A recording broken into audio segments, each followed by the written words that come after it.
Welcome to the Deep Dive. Today we're tackling a pretty significant piece of proposed legislation, the Uganda People's Defense Forces, or UPDF Amendment Bill 2025. That's right. Our source is the bill itself, and, our goal here is to get past the dense legal stuff and really understand the key changes. What do they mean in practice?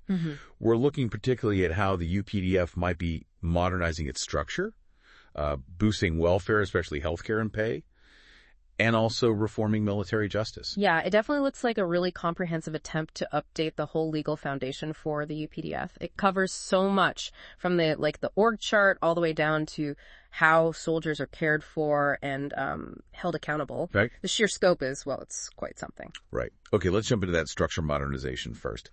The bill talks about establishing the Special Force Command and the Reserve Force as distinct services.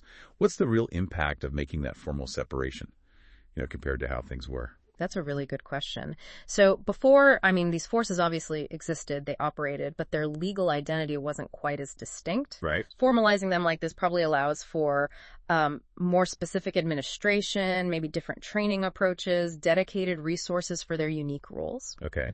So the Special Force Command, for example, with its specialized skills, can now have its own command structure, its own path for development, separate from the mainland forces. Makes sense. And similarly, the Reserve Force, which is vital, for national security, maybe even civil support, can get regulations and management specifically designed for its needs. We see more details on that later. Got it. A more sort of tailored approach for these specialized units. Now, the bill also brings in the Joint Military Command and these Service Command and Staff Committees. How do these new structures fit in? Do they replace older layers or build on them? What's the goal? Efficiency? Strategic planning? Well, it seems like a move towards a clearer hierarchy, clearer responsibilities. The Joint Military Command, with all the key leaders, looks like it's designed to be the main advisory group for the commander-in-chief on big-picture military stuff. Okay, high level. Yeah, especially joint operations, war efforts. It kind of formalizes a space for top commanders from different services to hash out strategies together. Right. Then you have the Service Command and Staff Committees, one for each service land, air, Special Force, Reserve. They seem focused on translating those big strategies into actual policies and making sure they're implemented consistently down the line within each service. So structure for strategy and structure for execution. Exactly. It's about bringing more formal process to both the strategic thinking and the day-to-day running of each service. Interesting. The bill also details how to access care, both in Uganda and abroad. Why spell that out so clearly? Well, clear procedures mean soldiers know exactly what to do, where to go, no matter where they are. Reduces confusion. Exactly. Whether they're at their home base or deployed overseas, define protocols, remove ambiguity, potential delays in getting care. And the details about using military units, cooperating forces, embassies, even friendly foreign forces abroad, while keeping Ugandan diplomats in the loop, it creates a pretty comprehensive safety net. And what about this Defense Forces Medical Board? What's its role going to be? The medical board basically acts as the central authority for assessing fitness, figuring out the level of disability, recommending treatment, and looking at welfare needs related to health. Its makeup, senior medical officers, the chief of joint staff chairing it, ensures expertise and authority for these really critical decisions.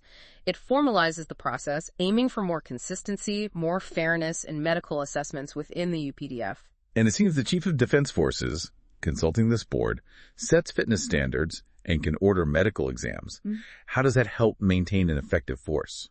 Well, clear fitness standards and the power to do medical checks are pretty essential for making sure everyone meets the requirements for their job. Right. Readiness. Yeah, readiness. Regular checks can catch health issues early, make sure personnel are physically and mentally up to performing their duties safely and effectively.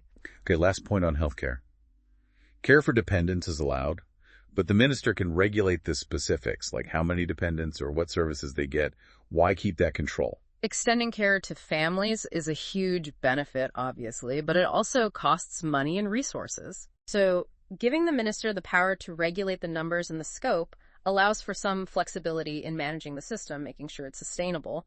It's likely about balancing the welfare needs of families with the practicalities of providing that care. Okay, so we've seen big proposed changes to structure and a really significant boost in formalization of healthcare. Let's move to another crucial area, restructuring the military justice system. The bill explicitly mentions aligning with the Constitution and recent Supreme Court rulings. Why is that alignment piece so critical? It's absolutely fundamental. It's about upholding the rule of law, making sure the military justice system fits within Uganda's main legal framework. Recent Supreme Court decisions, especially that Constitutional Appeal number 2 of 2021, have really clarified things about military court jurisdiction, particularly when civilians are involved. Oh, the civilian aspect. Exactly. So the bill tries to incorporate those rulings to ensure the UPDF's justice system respects constitutional rights and, importantly, the proper role of civilian courts. It shows a commitment to operating, within a democratic setup. And the bill redefines courts-martial. Now we have unit, division, and general courts-martial. Can you briefly break down how they differ? Composition, what cases they handle? Sure. So the unit court-martial is for more minor stuff. The chairperson is a captain or higher, and it only deals with offenses carrying up to 5 years max. Appeals go to the general court-martial, then the Court of Appeal as the final stop. Okay. The division court-martial handles more serious offenses, but not capital ones, not the death penalty. The chair needs to be at least a lieutenant colonel and also a qualified lawyer and advocate. Appeals from there also go to the general court-martial. And the general court-martial. That's the top one. It has the widest original jurisdiction over anyone subject to military law, including capital cases. Its head has to be qualified like a high court judge and at least a brigadier general. It also hears appeals from the lower 2 courts. Appeals from the general court-martial go to the Court of Appeal, but death sentences need confirmation from the Supreme Court. And there's a big emphasis on the independence of court-martial members. They shouldn't be subject to command influence. Why is that detail so important in these reforms? Oh, that's vital. Absolutely vital for fair trials, for the integrity of the whole system. If court members felt pressured by superior officers, their impartiality could be compromised. Absolutely. So explicitly stating they must be independent aims to build more trust in the process, both inside the military and, crucially, with the public, especially if civilians are involved. And to support this, there's a new military courts department being set up within the UPDF. What's its job? The idea seems to be giving the justice system its own administrative backbone.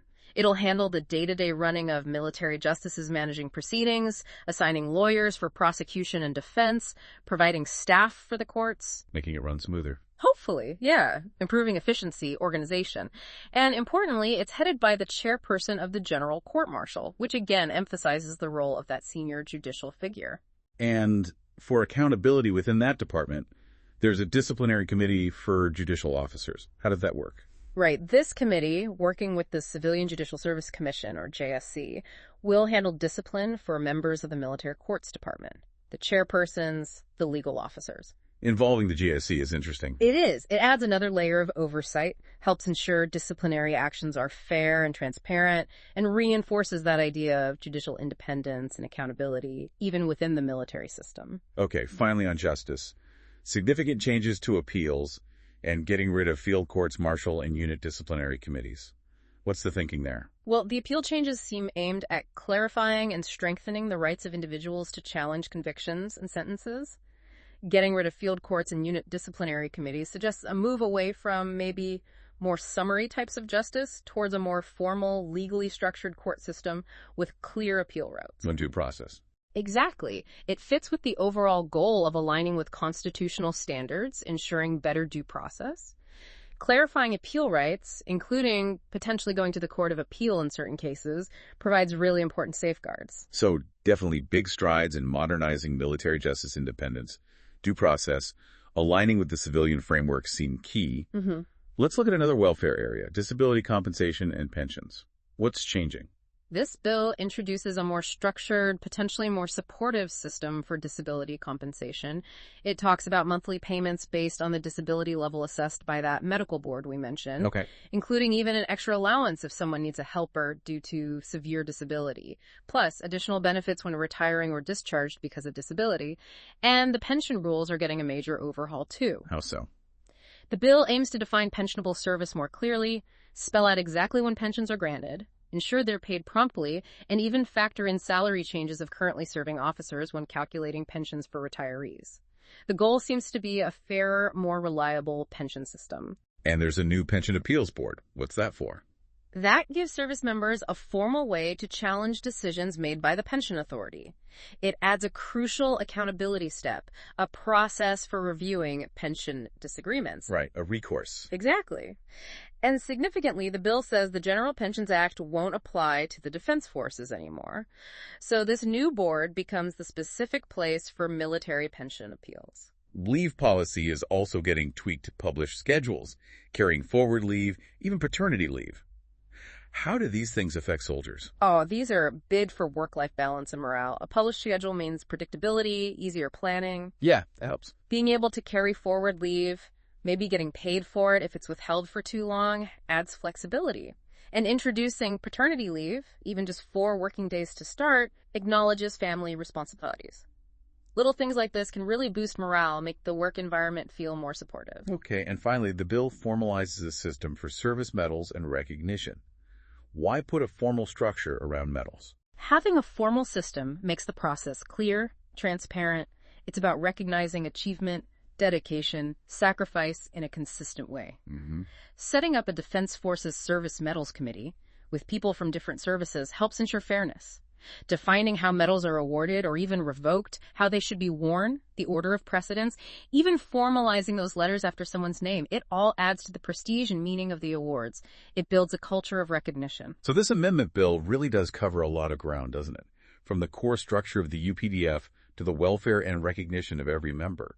It's aiming to modernize, boost well-being through better health care and pay, and reform the justice system for more independence and alignment with the Constitution. Absolutely. It's a very comprehensive piece of proposed legislation.